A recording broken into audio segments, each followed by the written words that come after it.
मेरे प्यारे बच्चों, आप सभी लोग नमस्कार। मेरे प्यारे बच्चों, देखिए एक बेहतरीन प्रश्न आपके लिए लेके आए हैं।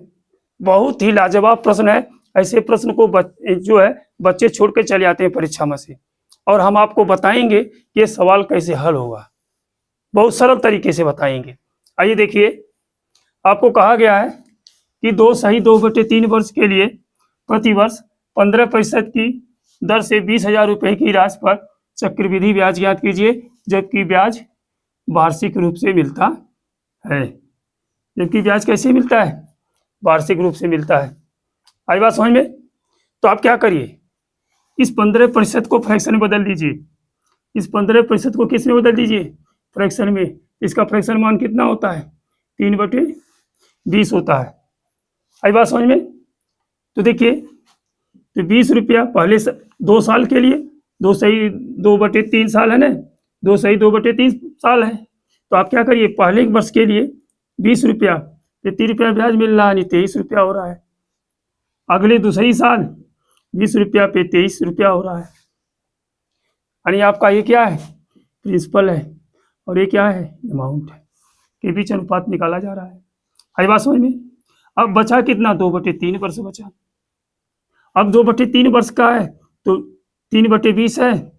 3/20 में अब 2/3 से गुणा कर दीजिए, तो 3 से 3 कट जाएगा, 2 1 2, 2 दाम 20, यानी आ जाएगा 1/10। आई बात समझ में? तो 10 रुपया पे कितना मिल रहा है? 1 रुपया नहीं, 11 रुपया हो जाएगा। अब इसका गुणा कर लेंगे हम, तो 2 दूनी 4, 3 जीरो है, 4000। इसका गुणा करेंगे तो 23 का गुणा करेंगे तो 529 होगा, क्योंकि 23 का वर्ग कितना होता है? 529। 11 से जब गुणा करेंगे, 1 से 9 में करेंगे तो 9 आएगा, 1 से 2 में करेंगे 2 आएगा, 1 से 5 में करेंगे 5 आएगा, फिर 1 से 9 में करेंगे 9 आएगा, 1 से 2 में करेंगे 2 आएगा, 1 से 5 में करेंगे 5 आएगा। जोड़ लें, 9 9 2 11 के 1 हासिल 1, 5 2 7 1 8, 5 हो जाएगा। ये हो जाएगा आपका 5,819। तो सोचिए, 4,000 रुपया 5,819 रुपया हो रहा है, तो आपको ब्याज यहाँ पे कितना मिल रहा होगा? इसमें से इसको घटा दीजिए। 9 में से 0 जाएगा 9, 1 में से 0 घटेगा 1, 8 में से 0 घटेगा 8, 5 में से 4 घटेगा 1, यानी 1,819 रुपया। आई बात समझ में? अब यहाँ तक हो गया ना। अब देखिए कितना सरल हो गया। अब आपको मूलधन यहाँ कितना? 4,000। 4,000 का मान मालूम है कितना है आपका? 20,000 है। तो आप कह दीजिए, सर जी 4,000 बराबर कितना है? 20,000 है। आई बात समझ में?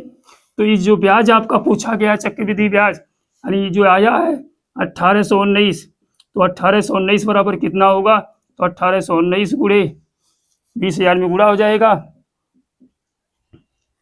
बटे होगा 4,000, तो 3 0 कट जाएगा, 4 का नम 4, 4 5 20।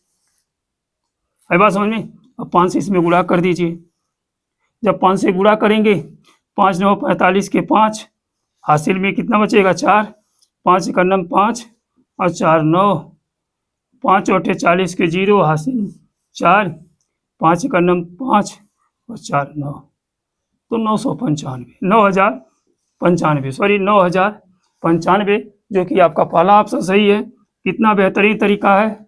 हमें उम्मीद होगा कि आपको ये वीडियो समझ में आई होगी, ये तरीका समझ में आया होगा।